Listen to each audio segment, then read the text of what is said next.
Hello, and welcome to Catholicism in the Car. My name is Parker Zerbal.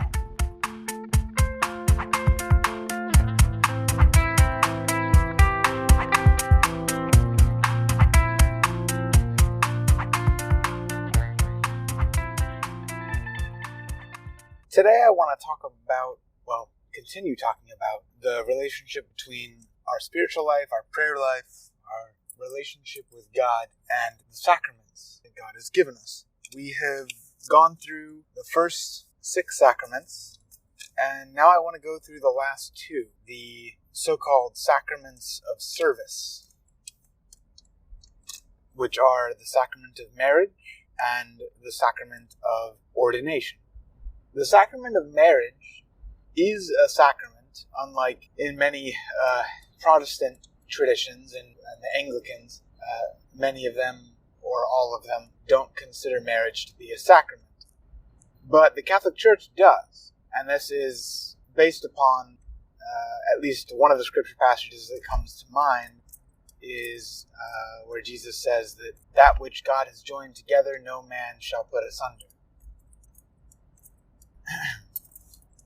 So that which God has joined together, let no man put asunder. And also St. Paul in, I think it's 1 Corinthians 5, or maybe it's Ephesians 5, where he talks about that marriage is a great mystery because in it is symbolized the relationship between Christ and the church, right? So the symbolism there is that the man, the husband, is the symbol of Christ within the marriage. And the wife is the symbol of the church. And what did Christ do for the church? He laid down his life, dying a brutal death on the cross, being sown as a seed in the ground, in the tomb, and then rising as the new tree of life on the 3rd day. In like manner, a husband is supposed to lay down his life for his wife, for his family. He is supposed to die to self, and in a sense have his self, have his wants and desires to be buried in the tomb with Christ, so that they may be duly purified, and that he may rise again as a new creation, as a branch that is grafted onto the tree of life. So there's a lot of Pauline language there in what I just said, and that's because this is a Pauline doctrine. Our theology for marriage, it comes from the Gospels in the places where Jesus talks about it, and I don't remember the chapter and verse of that, but it also comes from St. Paul, and we probably get most of it from St. Paul. St. Paul is more explicit than what is written of Jesus in the Gospels. So that's marriage, and so what is the wife supposed to be, to image, to symbolize the church? Well, the wife is to be receptive to the love and the sacrifices of her husband, and then she is to reciprocate that.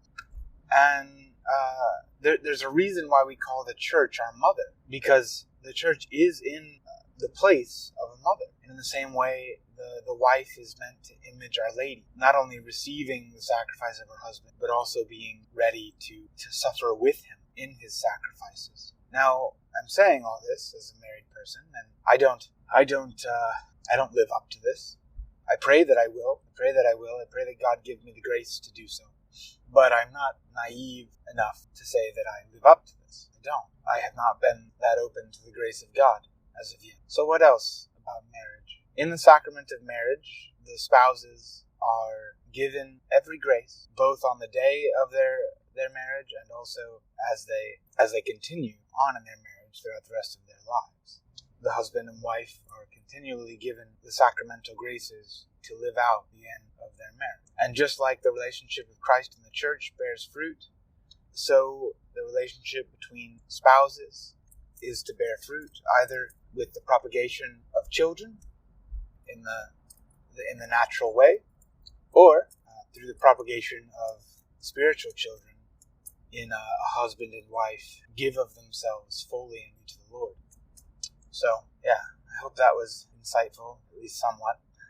It was insightful for me, honestly. It's nice thinking through these things and nice talking about them out loud.